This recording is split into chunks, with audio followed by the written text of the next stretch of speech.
نحمده ونصلي على رسوله الكريم اما بعد فقد قال الله تبارك وتعالى كما ورد في آخر سورة حج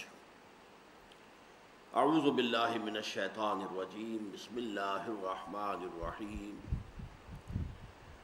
یا ایھا الذین آمنوا ارکعوا واسجدوا واعبدوا ربکم وافعلوا الخیر لعلکم تفلحون. وقال عز وجل كما ورد في سورة البقرة ليس البر أن تولوا وجوهكم قبل المشرق والمغرب ولكن البر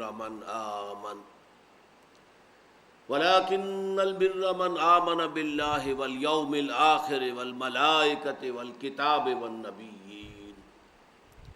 وآتى المال على حبه ذوي القربى واليتامى والمساكين وابن السبيل والسائلين وفي الرقاب وأقام الصلاة وآتى الزكاة والموفون بعهدهم إذا عاهدوا والصابرين في البأساء والضراء وحين البأس أولئك الذين صدقوا وأولئك هم المتقون. صدق اللہ العظیم. وقال النبی صلی اللہ علیہ وسلم خیر الناس من ينفع الناس. وقال صلی اللہ علیہ وسلم الخلق عیال اللہ او کما قال صلی اللہ علیہ وسلم. رب اشرح لی صدری ویسر لی امری واحلل عقدۃ من لسانی یفقہوا قولی. اللهم ربنا الہمنا رشدنا واعذنا من شرور انفسنا. اللهم ارنا الحق حقا وارزقنا اتباعه وارنا الباطل باطلا وارزقنا اجتنابه. آمین یا رب العالمین. دیکھیے، جہاں تک خدمت خلق کا تعلق ہے، اس کا ایک کانسیپٹ وہ ہے کہ جو آفاقی ہے، پوری دنیا میں پایا جاتا ہے، کسی مذہب کے ساتھ خاص نہیں ہے، کسی قوم کے ساتھ خاص نہیں ہے، کسی ملک کے ساتھ خاص نہیں ہے، کسی طبقے کے ساتھ خاص نہیں ہے. Human level, basic human morality. Hindu ہوں، سکھ ہوں، پارسی ہوں، عیسائی ہوں، مسلمان ہوں، سب کے سب، مشرق کے ہوں، مغرب کے ہوں، شمال کے ہوں، جنوب کے ہوں، سب کے نزدیک یہ متفق علیہ ہے خدمت خلق، کہ بھوکے کو کھانا کھلایا جائے، پیاسوں کے لیے پانی کا بندوبست کیا جائے، سبیلیں لگائی جائیں، کنویں کھودے جائیں، بیماروں کی دوا دارو کا اہتمام کیا جائے، ان کے علاج معالجے کا انتظام کیا جائے، ان کی عیادت کی جائے، ان کو بیک اپ کیا جائے، ان کی دلجوئی کی جائے، یتیموں کی سرپرستی کی جائے، ان کی تربیت کا، ان کی تعلیم کا بندوبست ہو، یتیم خانے کھولے جائیں تاکہ وہ بھی دوسرے اور جو بچے ہیں، والدین کا سایہ جن کے سروں پر ہے، انہی کی طریقے سے وہ بھی ملک اور قوم کے اچھے شہری بننے کے قابل ہو جائیں. بیواؤں کے لیے کوئی ایسا امدادی کار ہو. پھر مسافروں کے لیے، کسی زمانے میں مسافر خانے ہوتے تھے، یہ دھرم شالائیں ہوتی تھیں ہندوؤں کے ہاں. یہ بڑے پن کے کام تھے، بڑے ثواب کے کام سمجھے جاتے تھے کہ مسافر وہاں آئے، ٹھہرے، دال روٹی بھی کھائے، اور اس سے اس کے اوپر کوئی چارج نہ ہو، کہ اس سے پیسے نہ لیے جائیں. یہ کام بھی ہوتے تھے. یہ سارے کام وہ ہیں کہ جیسا کہ میں نے عرض کیا کہ یہ یونیورسل ہیں، گلوبل ہیں. ہر قوم میں، ہر مذہب میں ان کا تصور موجود ہے، کم و بیش.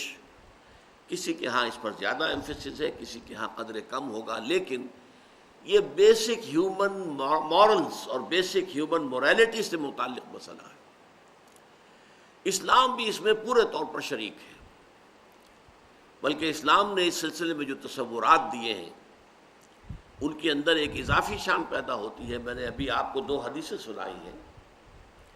حضور نے فرمایا خیر الناس من ينفع الناس. لوگوں میں سے بہترین لوگ وہ ہیں جو لوگوں کو فائدہ پہنچائیں. یہ خدمت خلق کے لیے بہت ہی بنیادی، یوں سمجھیے کہ ایک ایکسیم. خیر الناس من ينفع الناس. اسی طریقے سے دوسری حدیث میں نے آپ کو سنائی، بڑا پیارا انداز ہے. الخلق عیال اللہ. یہ تمام مخلوقات جو ہیں اللہ کے کنبے کے مانند ہیں۔ ظاہر بات ہے کہ اگر کسی کو اللہ سے محبت ہے تو اس کے کنبے سے بھی تو محبت ہوگی، یہ ایک فطری بات ہے۔ تو الخلق و عیال اللہ، تمام مخلوقات جو ہیں وہ اللہ کے کنبے کے مانند ہیں، تو ان کے ساتھ محبت کرنا، ان کے ساتھ خلوص، ان کی دلجوئی، ان کی خدمت کرنا، یہ گویا کہ اس کا ایک منطقی تقاضا ہے، لازمی تقاضا ہے۔ اور اس میں اس حد تک ہمیں احادیث کے اندر کیفیت ملتی ہے، ایسی تمثیلی انداز کے اندر، کہ شاید دنیا میں کہیں اور وہ تصور اس درجے کا موجود نہ ہو، کہ اللہ تعالیٰ فرماتے ہیں کہ قیامت کے دن وہ اپنے کسی بندے سے شکوہ کریں گے، اے میرے بندے، میں بھوکا تھا، میں نے تجھ سے کھانا مانگا، تو نے مجھے کھانا نہیں دیا۔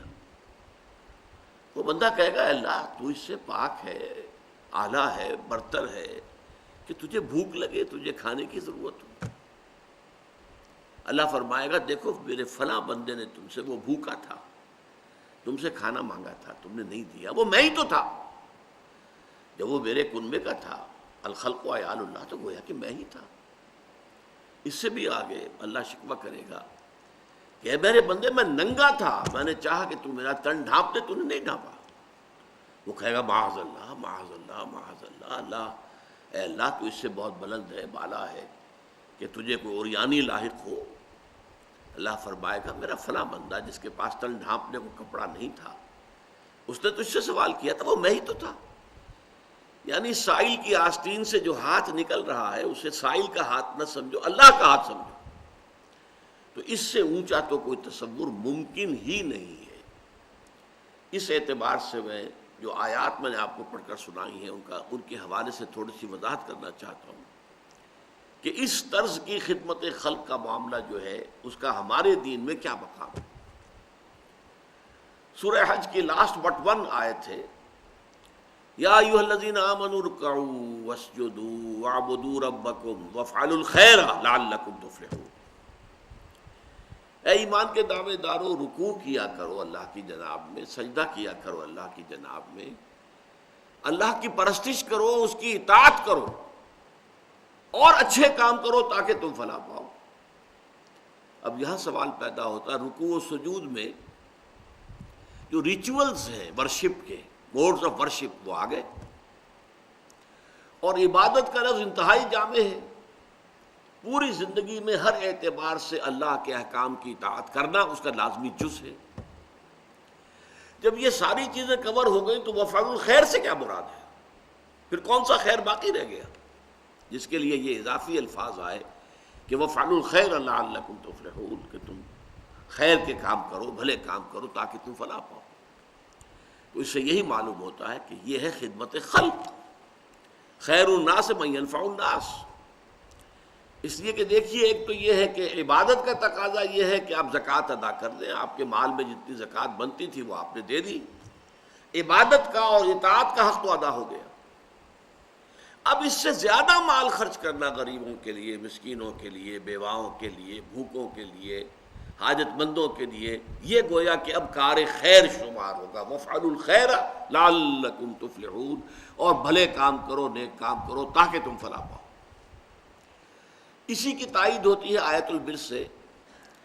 عام طور پر جو دنیا میں نیکی کا تصور ہے وہ مذہبی سطح پر زیادہ نمازیں پڑھنا، نوافل ادا کرنا، اسی طریقے سے اور عبادت گزاری، اس کو زیادہ سمجھا جاتا ہے کہ یہ اصل نیکی ہے۔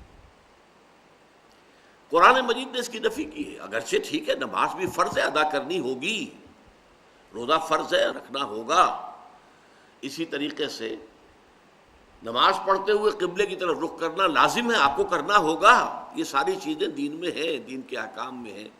اصل نیکی یہ نہیں ہے۔ لیس البر ان تولوا وجوہکم قبل المشرق والمغرب، نیکی، اصلی نیکی یہ نہیں ہے، یا تمام نیکی یہ نہیں ہے کہ تم اپنے چہرے مشرق یا مغرب کی طرف کر دو، رکوع کرو، سجود کرو، یہ سارے جو بھی فزیکل ایکٹس آف ورشپ ہیں یہ سب اس کے اندر آ گئے۔ وَلَٰكِنَّ الْبِرَّ مَنْ آمَنَ بِاللَّهِ وَالْيَوْمِ الْآخِرِ وَالْمَلَائِكَةِ وَالْكِتَابِ وَالنَّبِيِّينَ۔ اصلاً نیک وہ ہے جو سب سے پہلے تو ایمان کی شرط پوری کرے، ایمان لائے اللہ پر، اور یوم آخر پر اور فرشتوں پر اور کتابوں پر اور نبیوں پر. اور اس کے بعد یہ تو ایمان کی بات ہوئی، ہر شخص سمجھ لے گا کہ واقعی ایمان تو مقدم ہے ہر شے پر. ایمان کے بغیر تو کوئی عمل اللہ کو قبول نہیں ہے. لیکن اس کے بعد عمل جو بیان کیا گیا سب سے پہلا اعمال میں سے وہ ہے خیرات، حسنات، لوگوں کو ان کی تکلیفوں میں دیکھ کر اپنا مال ان پر خرچ کرنا. اگرچہ مال طبعاً محبوب ہے، محبوب ہونے کے علی الرغم کہ مال سب کو پسند ہے، کس کو پسند نہیں ہے، مال محبوب شے ہے، لیکن وہ یہ کہ ان کے لیے وہ لوگ آت المال علی حبہ، اس کی محبت کے علی الرغم انہوں نے مال خرچ کیا. آت المال علی حبہ ذوی القربى، قرابت دار، رشتہ دار، والیتامى، یتیم، والمساکین، وابن السبیل، مسافر، والسائلین، دستے سوال دراز کرنے والے، مانگنے والے، وفی الرقاب، اور گردنوں کو چھڑانے میں. رقبہ کہتے ہیں گردن. اس کی معنی کیا ہے کہ اگر کوئی غلام ہے تو اپنے مال سے اس کو خرید کر آزاد کر دیا جاتا تھا. یہ بہت بڑی نیکی تھی. حضرت ابوبکر رضی اللہ تعالیٰ عنہ کے جو فضائل کا دفتر ہے اس میں سب سے روشن اور درخشندہ باب یہی ہے کہ غلاموں اور کنیزوں میں سے جو اسلام لے آئے تھے اور انہیں ان کے کافر اور مشرک آقا ستا رہے تھے، مار رہے تھے، تکلیفیں پہنچا رہے تھے، انہوں نے جو بھی ان کے آقاؤں نے منہ مانگے دام مانگے ان پر خریدا اور آزاد کر دی. یہ پھر رقاب ہے. اور اسی کا ایک مفہوم یہ بھی آتا ہے کہ اگر کوئی شخص قرض میں اس طریقے سے جکڑا جائے کہ لاکھ کوشش کے باوجود نہیں نکل پا رہا، تو بجائے اس کے کہ آپ اس کو صرف کچھ تھوڑی سی مدد کرتے رہے کہ سسٹین تو کر سکے اپنے آپ کو، سبسسٹنس تو ہو جائے، نہیں، کوئی لمپ سم قسم کی مدد ایسی دی جائے کہ وہ سارے قرضوں سے نجات پا کر دوبارہ اپنے پاؤں پر کھڑا ہو جائے. یہ جو کچھ برادریاں ہیں جیسے اسماعیلی لوگ ہیں، میمن لوگ ہیں، ان کے اندر یہ بات پائی جاتی ہے. ان کا اگر کوئی ساتھی، ان کا کوئی فرد جو ہے اس طریقے سے اگر گر جائے، جو کہ سب کاروباری لوگ ہیں، کوئی کاروباری آدمی کسی وقت اس طریقے سے گر جائے کہ وہ اس سے نکل نہ پا رہا ہو، تو پھر اسے لمپ سم بڑی امداد دے کر بجائے اس کے کہ اسے مستقل خیراتی بنا دیا جائے، خیرات کے اوپر گزارا کرتا رہے، اسے دوبارہ ایسی اتنی امداد دی جائے کہ وہ اپنے پاؤں پر کھڑا ہو کر اور وہ اس برادری کا، اس معاشرے کا ایک رسپیکٹیبل، باعزت جو ہے شہری اور فرد بن جائے. یہ غور کرنے کی بات ہے. اس کے بعد فرمایا وَأَقَامَ الصَّلَاةَ وَآتَى الزَّكَاةَ، اور قائم کی اس نے نماز اور ادا کی زکوٰۃ. یہاں دو نقطے سمجھنے کے ہیں. اگرچہ ایک اعتبار سے ہم کہتے ہیں الصلاۃ عماد الدین، نماز جو ہے وہ تو دین کا ستون ہے. اور یہ بھی بات صحیح ہے، احادیث میں آئی ہے کہ قیامت میں جب انسانوں کا حساب ہوگا تو سب سے پہلے نماز کا حساب لیا جائے گا. روز محشر کے جان گداس بود اولی پرسش نماز بود، یہ بھی صحیح ہے. لیکن اس کے باوجود یہاں نماز کا ذکر بعد میں لایا گیا. وَآتَى الْمَالَ عَلَىٰ حُبِّهِ ذَوِي الْقُرْبَىٰ وَالْيَتَامَىٰ وَالْمَسَاكِينَ وَابْنَ السَّبِيلِ وَالسَّائِلِينَ وَفِي الرِّقَابِ، یہ پہلے لایا گیا. گویا کہ عبادات پر مقدم ہے انسان کے اندر اس جذبے کا ہونا کہ وہ اپنے مال کو جو طبعاً مرغوب ہے، محبوب ہے، اس کو خرچ کرے غریبوں اور محتاجوں، ضرورت مندوں کی ضرورتوں کو پورا کرنے کے لیے. یہ گویا کہ نماز سے مقدم ہے. جب بحث ہو رہی ہے نیکی کسے کہتے ہیں، تو نیکی کے اعتبار سے اگر ارکان دین کی بات ہوگی تو کلمہ شہادت کے فوراً بعد نماز. بنی الاسلام علی خمس، شہادت اللہ الہ الا اللہ وان محمد رسول اللہ، واقام الصلاۃ وایتاء الزکوٰۃ وصوم رمضان وحج البیت.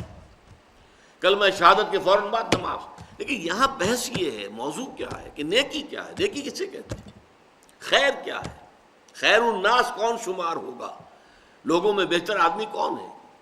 تو وہاں معلوم ہوا کہ ایمان کے فوراً بعد انسان کے اندر یہ صلاحیت کہ وہ اپنا مال خرچ کرے ضرورت مندوں کی ضرورت پورا کرنے کے لیے، محتاجوں کی احتیاج کو رفع کرنے کے لیے، یتیموں کے لیے، مساکین کے لیے. مسافر بھی پرانے زمانے میں چونکہ ہوتا تھا اور آج بھی ہو جاتا ہے، بسا اوقات کوئی مسافر جو ہے وہ اس ایسی کیفیت سے دوچار ہو جاتا ہے.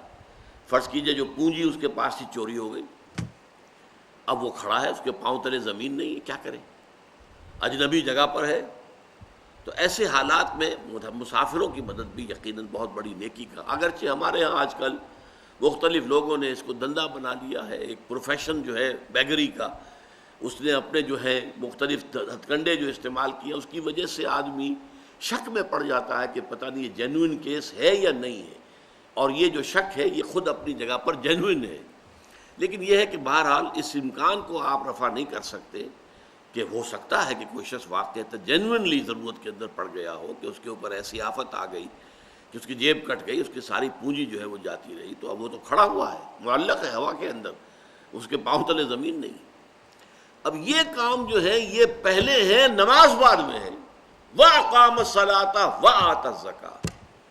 اور دوسرا نقطہ یہ ہے کہ یہ زکوٰۃ سے اضافی شے ہے، اس لیے کہ زکوٰۃ کا ذکر تو علیحدہ ہو رہا ہے، وَآتَى الزَّكَاةَ، زکوٰۃ تو علیحدہ بیان ہو رہی ہے، وہ میں نے جیسا کہ پہلے عرض کیا تھا کہ عبادت کے اندر زکوٰۃ تو آ گئی، وہ جو کہا گیا وَفْعَلُوا الْخَيْرَ، تو اب معلوم ہوا وہ اس کے علاوہ کوئی اضافی شے ہے، وہی بات یہاں آ رہی ہے کہ اقام الصلاۃ وآتى الزکاۃ سے پہلے جو ذکر ہو رہا ہے کہ مال کا خرچ کرنا، وآتى المال على حبه ذوي القربى واليتامى والمساکین وابن السبیل والسائلین وفی الرقاب، یہ گویا کہ زکوٰۃ کے علاوہ ہے۔ یہ نقطہ بہت کم لوگ جو مذہبی مزاج کے لوگ ہیں ان کے ذہنوں میں یہ نقطہ واضح نہیں ہے، حالانکہ حضور کی ایک کلیئر حدیث ہے، ان فی المال لحقا سوی الزکاۃ، مال میں تمہارے جو حق ہے اللہ کا وہ زکوٰۃ کے علاوہ بھی ہے، یہ نہ سمجھو زکوٰۃ دے دی تو سارا حق ادا ہو گیا، نہیں، ان فی المال لحقا سوی الزکاۃ۔ اور پھر آپ نے یہی آیت پڑھی لیس البر ان تولوا وجوہکم قبل المشرق والمغرب ولکن البر من آمن باللہ والیوم الآخر والملائکۃ والکتاب والنبیین وآتى المال علی حبہ ذوی القربى والیتامى والمساکین وابن السبیل والسائلین وفی الرقاب واقام الصلاۃ وآتى الزکاۃ۔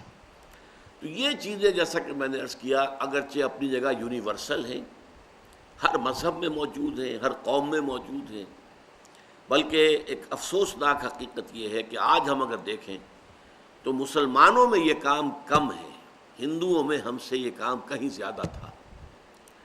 ایک گنگا رام تھا جو ہسپتال بنا کے چلا گیا، ہمارے ہاں جو ہے وہ بزنس ہاسپٹل ایک بنا بھی ہے تو سب لوگوں نے زور لگا کر بنایا ہے، حالانکہ ہمارے ہاں گنگا رام کی کیا حیثیت تھی، اس وقت پیسے والے جو ہیں وہ کہیں بڑھ کر ہیں، وہ 100 گنگا راموں سے بڑھ کر ہیں، لیکن نہیں، ہمارے ہاں یہ کام کم ہے۔ یہ کام جو ہے ہندوؤں میں بہت ہے، پن کا کام، ثواب کا کام، پن کے کام، اس کے اوپر خرچ کرتے تھے، کنویں کھدواتے تھے، سبیلیں لگاتے تھے، گھوڑوں کے لیے، جانوروں کے لیے پانی کا اہتمام کر رہے ہیں، اور یہ کہ پھر دھرم شالائیں بنا رہے ہیں، وہ مسافر خانے بنا رہے ہیں، یہ سارے کام ان کے ہاں تھے۔ بہرحال ہمارے ہاں اس کا جو معاملہ ہے اس کو میں ایک سیرت کے واقعے سے آپ کو یہ سنا دوں، اور یہ سیرت کا واقعہ بھی حضور پر وحی کے آغاز سے قبل کا ہے، ابھی آغاز وحی نہیں ہوا تھا۔ آپ کو معلوم ہے 25 برس آپ کی عمر تھی جب آپ کی شادی ہوئی ہے حضرت خدیجہ الکبریٰ رضی اللہ تعالی عنہا سے، اور 40 برس کی عمر میں وحی شروع ہوئی ہے، تو 15 برس جو ہیں وہ آپ کی ازدواج کی زندگی جو ہے وہ وحی کے آغاز سے قبل کی۔ اس کا واقعہ ہے کہ حضور ایک مرتبہ کہیں باہر سے تشریف لائے اور پھر بڑے غمگین کیفیت میں تھے، اور آپ نے کپڑا ایک اوڑھا اور لیٹ گئے۔ حضرت خدیجہ نے سمجھ لیا کہ کوئی غم اور کوئی رنج کی بات ہے، پوچھا کیا معاملہ ہے؟ فرمایا میں گیا تھا ذرا مکے سے باہر نکل گیا تھا، فلاں وادی میں نے دیکھا ایک قافلہ ٹھہرا ہوا ہے، ایک قبیلہ ہے، ان کے جسموں پر کپڑا نہیں ہے، کھانے کو ان کے پاس کچھ نہیں ہے، نہایت لاغر ہو گئے فاقوں کے ذریعے سے، اور میرے پاس کچھ ہے نہیں کہ میں ان کی مدد کر سکوں۔ یہ کیوں؟ دولت بہت تھی، لیکن دولت تو تھی حضرت خدیجہ کی، حضور صلی اللہ علیہ وسلم کی ذاتی دولت تو نہیں تھی۔ تو اس پر حضرت خدیجہ نے رضی اللہ تعالیٰ، یہ تفسیر کبیر میں یہ واقعہ موجود ہے امام راضی کی، آپ سے کہا اچھا آپ جائیے، فلاں فلاں بڑے بڑے سردار تھے، چودھری تھے قریش کے، انہیں بلا لائیے۔ وہ جب آ گئے تو اتنی دیر میں اتنا بڑا ڈھیر اشرفیوں کا لگا دیا کہ جب آئے ہیں تو حضور بیٹھے ہیں تو چھپ گئے اس ڈھیر کے پیچھے، پھر حضرت خدیجہ نے تمام لوگوں کو گواہ بنایا کہ آپ سب لوگ گواہ رہیں، میں نے یہ ساری دولت محمد کے حوالے کر دی صلی اللہ علیہ وسلم، وہ جہاں اور جیسے چاہیں خرچ کریں۔ تو یہ کیفیت جو ہے ادھر حقیقت یہ ہے خدمت خلق کا یونیورسل تصور، عمومی تصور جو پوری دنیا میں ہے، جو بیسک ہیومن ویلیوز میں سے ہے۔ اور یہ تصور وہ ہے کہ جو حضور پر وحی سے پہلے پورا کا پورا موجود تھا، آپ کی شخصیت میں، آپ کی سیرت میں۔ ابھی وحی نہیں آئی ہے لیکن یہ چیزیں موجود تھیں۔ اس لیے کہ واقعہ نوٹ کیجئے کہ جب پہلی وحی آئی ہے اور حضور سراسیمہ ہو گئے ہیں، فرشتے سے جو ملاقات ہوئی غار حرا میں، ایک نیا ایکسپیرینس بالکل، تو بڑی طبیعت کے اندر جو ہے وہ ایک دہشت کی سی کیفیت تھی۔ تو سیرت کی کتابوں میں آتا ہے جب آپ آئے ہیں تو آپ پر لرزہ طاری تھا اور آپ نے کہا زملونی زملونی، مجھے کمبل اڑھا دو، لیٹ گئے، آپ کو بخار ہو گیا اور آپ نے کہا خشیت علی نفسی، مجھے تو اپنی جان کا اندیشہ ہے، یہ کیا میرے ساتھ واقعات پیش آنے شروع ہوئے ہیں، مجھے اندیشہ ہے کہ میں ہلاک نہ ہو جاؤں۔ اس پر حضرت خدیجہ نے فرمایا، عرض کیا اللہ آپ کو ضائع نہیں کرے گا، آپ تو یتیموں کی سرپرستی کرتے ہیں، بیواؤں کی خبرگیری کرتے ہیں، مسافروں کی مہمان نوازی کرتے ہیں، بھوکوں کو کھانا کھلاتے ہیں، آپ میں تو یہ اوصاف موجود ہیں، اللہ تعالیٰ کبھی آپ کو ہرگز ضائع نہیں کرے۔ یہی بات حضرت ابوبکر صدیق کے بارے میں آتی ہے۔ جب حضرت ابوبکر صدیق رضی اللہ تعالیٰ عنہ جب انتہائی مخالفت ہو رہی تھی اور قریش جو ہے وہ کھلم کھلا مسلمانوں کو نماز نہیں پڑھنے دیتے تھے، تو انہوں نے کہا اچھا میں ہجرت کرتا ہوں، میں بھی جاتا ہوں حبشہ کی طرف جہاں اور لوگ چلے گئے۔ مکے سے نکل پڑے ہیں تو ابن الدغنہ ایک بڑا سردار تھا، پہلوان تھا، طاقتور آدمی تھا، صاحب اثر تھا، وہ راستے میں مل گیا۔ وہ مگر کہاں چلے؟ فرمایا کہ میری قوم مجھے عبادت نہیں کرنے دیتی خدا واحد کی، تو میں اب جا رہا ہوں اپنا گھر چھوڑ کر، ملک چھوڑ کر۔ فرمایا نہیں، تم تو غریبوں کی سرپرستی کرتے ہو، تم بیواؤں کی خبرگیری کرتے ہو، تم بھوکوں کو کھانا کھلاتے ہو، we can't afford to lose you، ہم ہرگز آپ کو نہیں جانے دیں گے، آپ چلیے اور میری امان میں ہیں آپ کو کوئی نہیں روکے گا۔ تو حضرت ابوبکر واپس آ گئے، لیکن ابن الدغنہ نے یہ بات کہہ لی کہ آپ بلند آواز سے قرآن نہ پڑھا کریں، آپ اپنی نماز پڑھیں، آرام سے پڑھیں، لیکن بلند آواز سے نہیں۔ یہ بلند آواز جب آپ کی آواز نکل جاتی ہے اور دوسرے گھروں میں پہنچتی ہے تو اس سے ان لوگوں کا جو رد عمل ہوتا ہے وہ شدید ہوتا ہے۔ تو چند دن تو حضرت ابوبکر نے اس کی پابندی کی، پھر آپ نے کہا تم اپنی امان اپنے پاس رکھو، میں یہ کام نہیں کر سکتا، اور آپ نے بلند آواز سے قرآن مجید پڑھنا شروع کر دیا۔ تو میں صرف اس وقت جو میں نے عرض کیا ہے وہ یہ ہے کہ خدمت خلق کا ایک یہ تصور ہے جو ہر شریف انسان میں، ہر سلیم الفطرت انسان میں، قطع نظر اس سے کہ اس کا مذہب کیا ہے، اس کی قومیت کیا ہے، وہ کس ملک کا رہنے والا، یہ کامن ہے، یہ یونیورسل ہے۔ البتہ اب دوسری ڈائمنشن ہے خدمت خلق کی، وہ ہے خاص طور پر اسلام سے متعلق، اس لیے کہ اس کا تعلق ایمان سے ہے۔ ایمان ہمیں کیا بتاتا ہے کہ یہ دنیا کی زندگی عارضی ہے، اصل زندگی آخرت کی ہے۔ وَإِنَّ دَارَ الْآخِرَةَ لَهِيَ الْحَيَوَانُ، اصل جو ہے آخرت کا گھر جو ہے وہ اصل گھر ہے، اصل زندگی ہے۔ اب سوال یہ پیدا ہوتا ہے کہ اس دنیا کی زندگی میں کسی شخص کو بھوک لگی ہوئی تھی، اس کے پیٹ میں بھوک کی آگ لگی ہوئی تھی، آپ نے بجھا دی، کھانا کو دے دیا، کھا لیا، اس نے بھوک بجھ گئی۔ لیکن وہ شخص چل رہا ہے اس راستے پر کہ جو اگلی زندگی میں آخرت میں جہنم کا ایندھن بنے گا، اس کے لیے آپ نے کچھ نہیں سوچا، تو آپ بڑے شقی ہیں، بڑے اگر یقین ہے آپ کا، اصل میں معاملہ بہت بڑا اگر کا ہے، اٹس اے بگ اف۔ اگر واقعی آپ کو یہ یقین ہے کہ اصل زندگی آخرت کی زندگی ہے، تو پھر تو خدمت خلق یہ ہے کہ لوگوں کی آخرت سنوارنے کی کوشش کرو، انہیں سیدھے راستے کی طرف بلاؤ، انہیں اپنے خالق اور مالک اللہ تعالیٰ کے ساتھ متعارف کراؤ، گیٹ them introduced to اللہ، تعارف حاصل ہو جائے، معرفت حاصل ہو جائے اللہ تعالیٰ کی۔ تعارف یہی ہے نا، معرفت حاصل ہو جانا ایک دوسرے کی۔ اور پھر یہ کہ وہ اللہ تعالیٰ سے لو لگائیں، اللہ سے محبت کریں، اللہ ہی کو اپنا مقصود و مطلوب اور معبود اور محبوب حقیقی بنائیں تاکہ ان کی آخرت درست ہو۔ اگر یہ ہم نہیں کر رہے، اور ظاہر بات ہے کہ بھوکے کو کھانا کھلا دیا تو نیکی کا کام تو ہے، لیکن وہ چل رہا ہے اس راستے پر کہ جو اسے جہنم میں لے کر جا رہا ہے، اس راستے سے بچا کر اور جنت کے راستے پر لوگوں کو ڈالنا، جہاں ابدی راحت ہوگی، جہاں ہمیشہ ہمیشہ کے لیے روح و ریحان و جنت نعیم، اس راستے پر لے آنا، یہ سب سے بڑی خدمت خلق ہے۔ یہی وجہ ہے کہ وحی کے آغاز سے پہلے اور وحی کے آغاز کے بعد یہ آپ کو کنٹراسٹ نظر آئے گا سیرت محمدی میں صلی اللہ علیہ وسلم۔ وحی کے آغاز سے پہلے وہ نیکی کا، خدمت خلق کا تصور، بھوکوں کو کھانا کھلانا، مسافروں کی خدمت کرنا، بیواؤں یتیموں کی سرپرستی کرنا، یہ بدرجہ تمام و کمال سیرت محمدی میں موجود ہے۔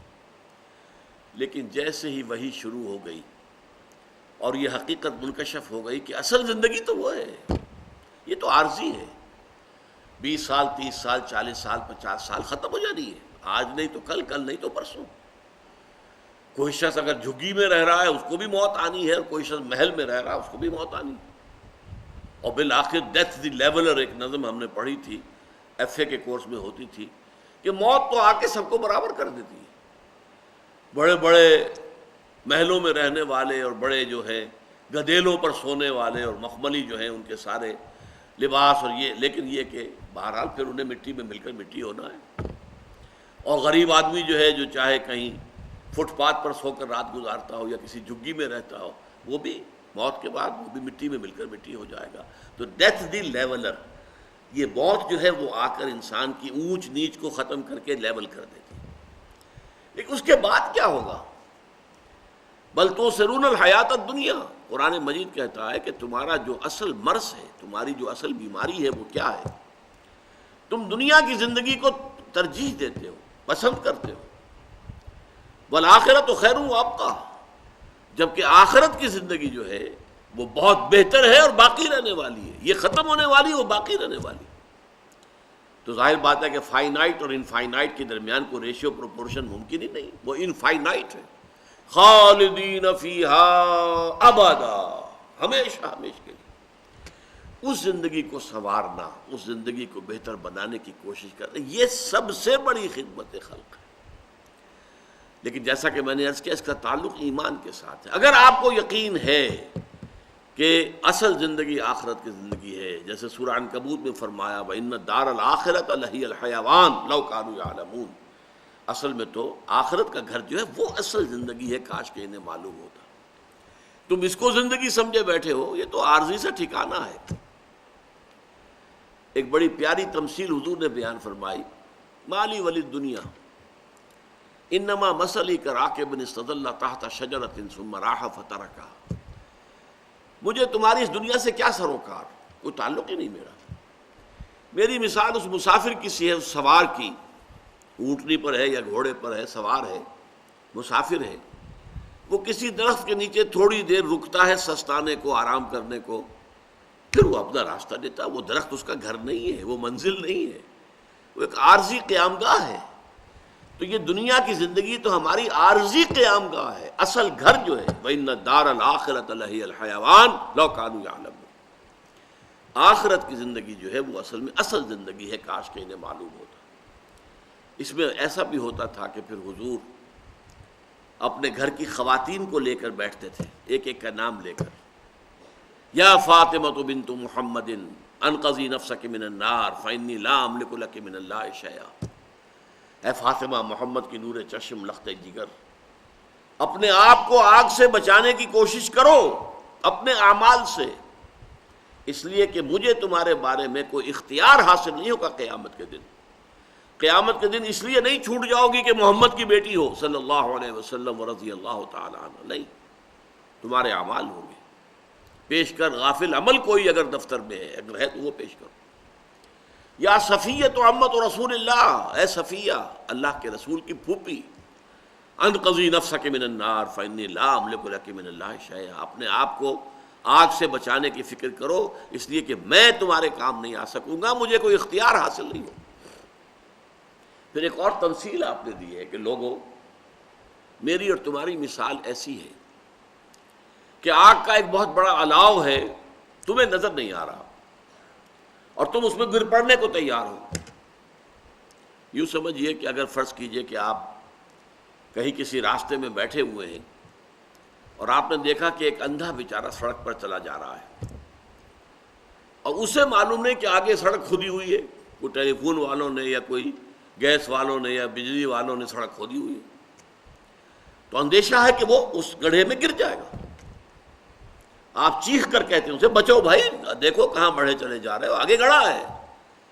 اور فرض کیجئے وہ بہرا بھی ہے، وہ آپ کی پکار کو بھی نہیں سن رہا، تو کیا ہوگا؟ پھر آپ اٹھیں گے، دوڑیں گے، بھاگیں گے، اور ہو سکتا ہے کہ وہ گر رہا ہو اور اس کا کپڑا پکڑ کر آپ بچا لیں اس کو۔ یہ ہوگا کہ نہیں ہوگا؟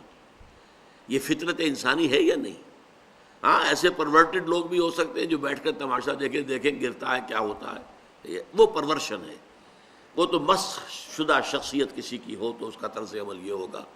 ورنہ اگر فطرت ہے انسان کے اندر اور وہ فطرت سلیمہ ہے، اس کی نیچر جو ہے وہ پرورٹڈ نہیں ہے، تو پھر لازماً وہ یہ کرے گا کہ پہلے پکارے گا، اور اگر سمجھے گا یہ تو بہرا بھی ہے، نہیں نہ یہ دیکھ رہا ہے نہ سن رہا ہے، تو دوڑ کر پھر آدمی ہو سکتا ہے کہ وہ گر رہا ہو اور آپ اس کا کپڑا پکڑ کر اس کو بچائیں۔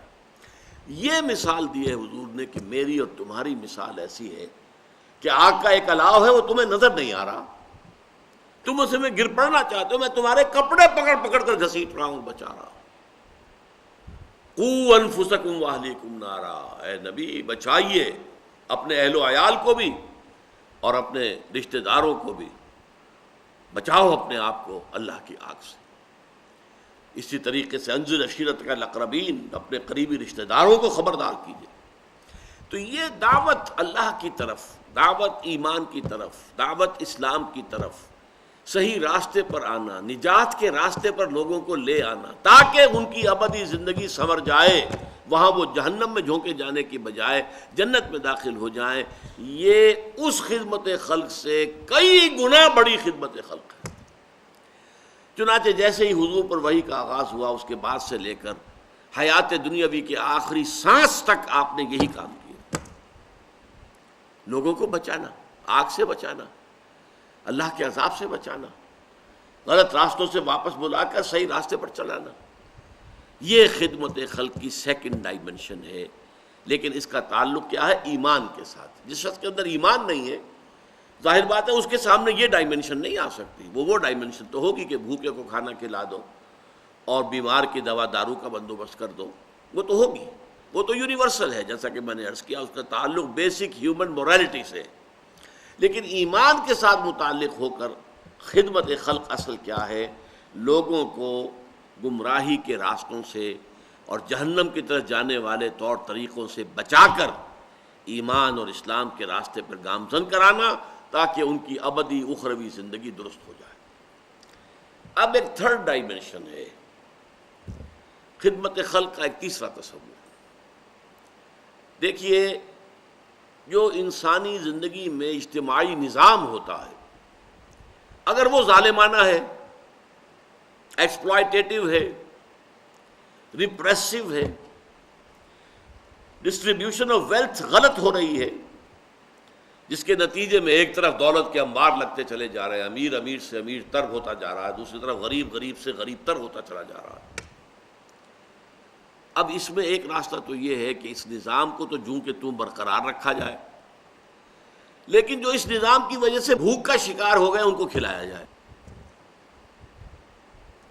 یہ عارضی، یہ پیلیٹیو ٹریٹمنٹ ہوا، میڈیکل سائنس میں ہم اس کو کہیں گے پیلیٹیو ٹریٹمنٹ ہے، اس بھوک کا کچھ زیادہ کر دیا۔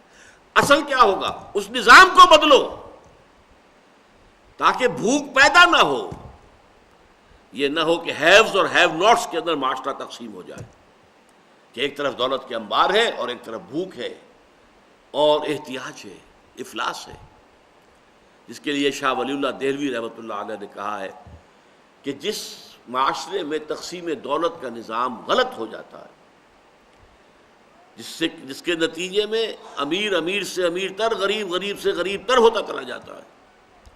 تو انسانوں کی بہت بڑی تعداد وہ ہے کہ جو ڈھور ڈنگر حیوانات کی سطح پر گر جاتی ہے، انہیں اپنا سارا وقت، ساری محنت، ساری صلاحیت 2 وقت کی روٹی کے حصول میں صرف کرنی پڑتی ہے۔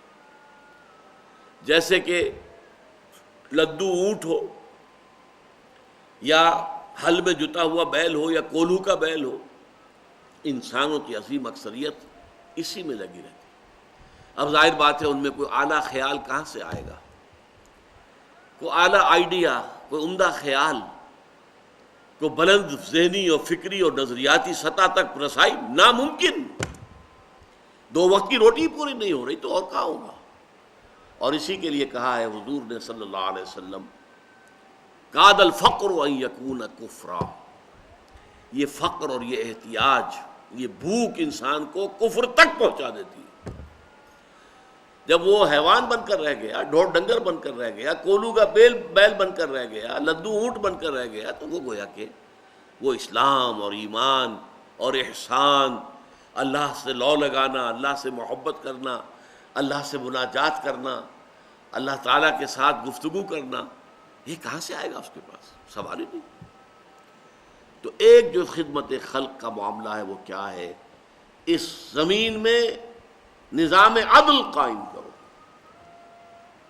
اس کی مثال میں آپ کو دوں کہ ایک چکی میں جب آپ آٹا پیستے ہیں تو وہ چاروں طرف آٹے کا ڈھیر بنتا چلا جاتا ہے، ادھر سے ادھر تک، چاروں طرف چکی جو ہے اس کے 2 پارٹوں کے درمیان سے آٹا نکل کر، فرض کیجئے کوئی چکی ایسی ہے جو پھر تو رہی ہے، چل رہی ہے، لیکن وہ آٹا ایک طرف پھینکتی ہے، دوسری طرف پھینکتی نہیں۔ یہ مثال ہے اس معاشرے کی جس میں تقسیم دولت کا نظام غلط ہو گیا۔ اللہ تعالیٰ نے وسائل پیدا کیے ہیں، یہ وسائل چل رہے ہیں، پروڈکشن ہو رہی ہے، لیکن نتیجہ کیا نکل رہا؟ نظام اتنا غلط ہے کہ وہ ایک طبقے کو فائدہ پہنچا رہا ہے اور دوسرے طبقے کو محروم رکھ رہا ہے، محرومین۔ اس حالت میں ایک راستہ تو یہ ہو سکتا ہے، جیسا کہ میں نے عرض کیا، کہ جن کو بہت کچھ دے دیا گیا ہے، آٹا زیادہ مل گیا ہے، وہ حاتم طائی کی قبر پر لات مارے، تھوڑا سا آٹا ان کو بھوکوں کو بھی دے دے۔ یہ ہے چیریٹی، یہ ہے وہ تصور پہلا کہ آپ کے پاس ہے، آپ کھانا کھلا دیں، کسی کو بھوکے کو کھلا دیں، کسی کے لیے کوئی اس کی ضرورت پوری کر دیں۔ لیکن اس سے بڑا کام کیا ہوگا کہ اس نظام کو درست کرو، اس چکی کو صحیح کرو کہ یہ ہر طرف آٹا جو ہے ایونلی، برابر انداز کے اندر اعتدال کے ساتھ پھینکے، تمام طبقات تک اس کی برکات پہنچ جائیں۔ وہ نظام قائم کرو کہ جس نظام میں کفالت کی ذمہ داری حکومت پر آ جاتی ہے۔ دیکھیے، ایک پرسنل چیریٹی ہے کہ آپ کسی کو خیرات دے رہے ہیں، اس میں یقیناً خیرات لینے والی کی جو خودی ہے وہ مجروح ہوتی ہے، اس کے احساسات مجروح ہوتے ہیں کہ میں مانگ رہا ہوں، میں کھا رہا ہوں، میں اس سے لے رہا ہوں۔ حدیث میں بھی آیا ہے، الید العلیٰ خیر من الید السفلیٰ، دینے والا ہاتھ اوپر ہوتا ہے، لینے والا ہاتھ نیچے ہوتا ہے، اوپر والا ہاتھ نیچے والے سے بہتر ہے۔ لیکن اگر یہ نظام حکومت کی سطح پر ہو، یہ حکومت کی ذمہ داری ہو، پھر وہ پرسنل چیریٹی کا معاملہ ختم ہو جائے گا۔ وہ تو حکومت کفالت کرنے کی ذمہ داری لے۔ آج مغربی ممالک میں سے بہت سو میں ویلفیئر کا نظام ہے، سوشل سیکیورٹی کا نظام ہے، ان امپلائمنٹ الاؤنسز کا نظام ہے، تاکہ کوئی شخص جو ہے کسی کے سامنے جا کے ہاتھ نہ پھیلائے، حکومت دے گی اسے۔ ایک شہری کے اعتبار سے اس کا حق ہے کہ حکومت اسے دے، کم سے کم اس کی بنیادی ضروریات جو ہے وہ پوری ہو رہی۔ یہ اگر نظام ہم قائم نہیں کرتے، اسلام نے وہ نظام دیا ہے، نظام خلافت، کہ ہر انسان کی بنیادی ضروریات کی کفالت حکومت کے ذمہ ہے۔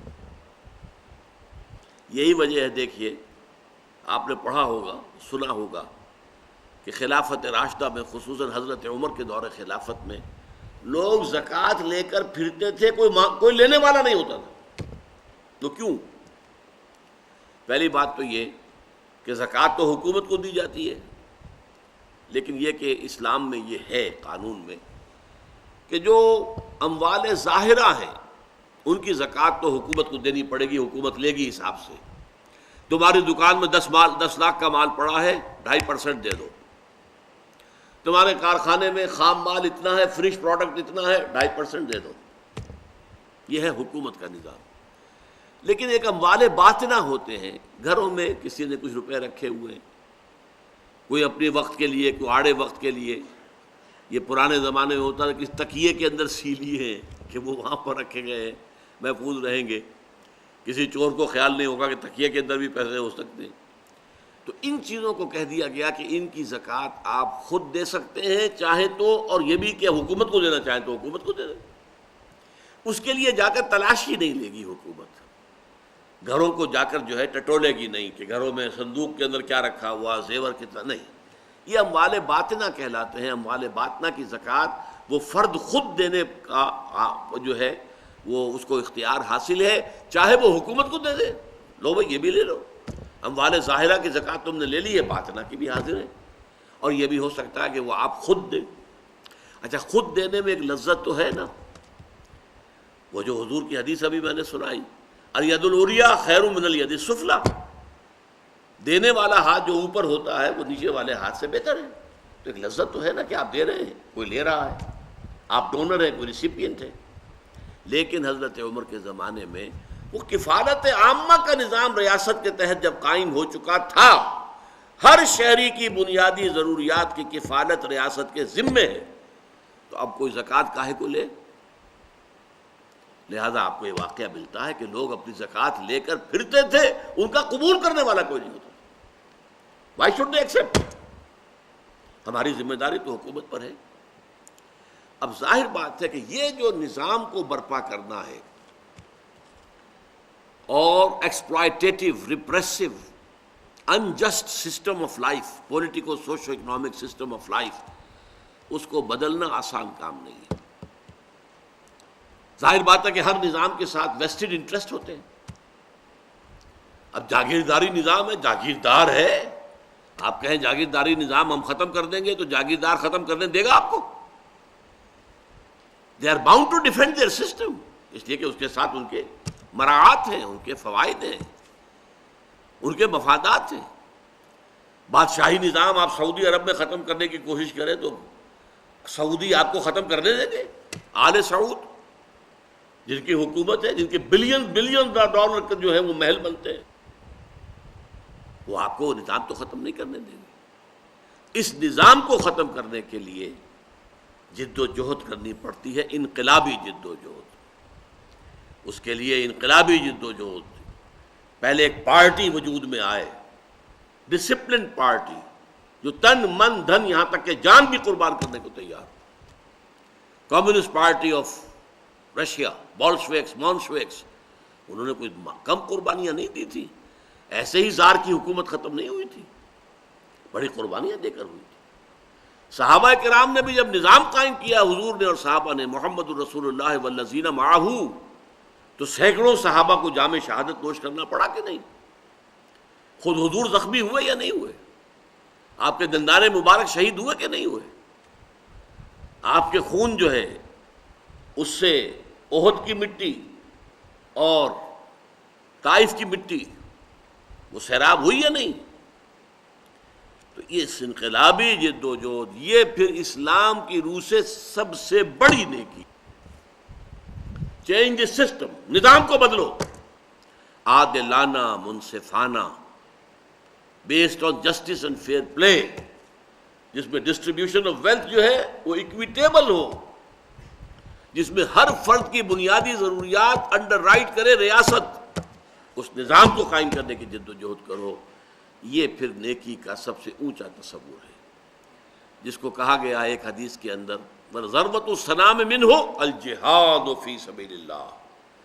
اسلام کو حضور نے ایک درخت سے تعبیر کیا، تشبیہ دی، جیسے درخت کی جڑ ہوتی ہے، تو اسلام کی جڑ کیا ہے؟ کلمہ شہادت، لا الہ الا اللہ محمد رسول اللہ۔ پھر درخت کا ایک تنا ہوتا ہے، تنا کیا ہے اسلام کا؟ اقام الصلاۃ و ایتاء الزکوٰۃ، زکوٰۃ کی ادائیگی اور نماز کا قائم کرنا۔ پھر درخت میں اوپر برگ و بار آتے ہیں، پتے ہیں، شاخیں ہیں، پھل لگ رہے ہیں، یہ اس کی چوٹی ہے۔ تو ضربۃ السلام منہ، اسلام کی چوٹی جو ہے وہ الجہاد فی سبیل اللہ، اللہ کا جہاد، اللہ کی راہ میں جہاد کرنا، تاکہ اللہ تعالیٰ نے جو عادلانہ نظام دین الحق کی شکل میں، اسلام کی شکل میں، ان الدین عند اللہ الاسلام، جو حضور کے ذریعے سے پایہ تکمیل کو پہنچا، الیوم اکملت لکم دینکم واتممت علیکم نعمتی ورضیت لکم الاسلام دینا، اس دین کو قائم کرنے کے لیے جہاد کیا جائے، یہ سب سے اونچی نیکی ہے۔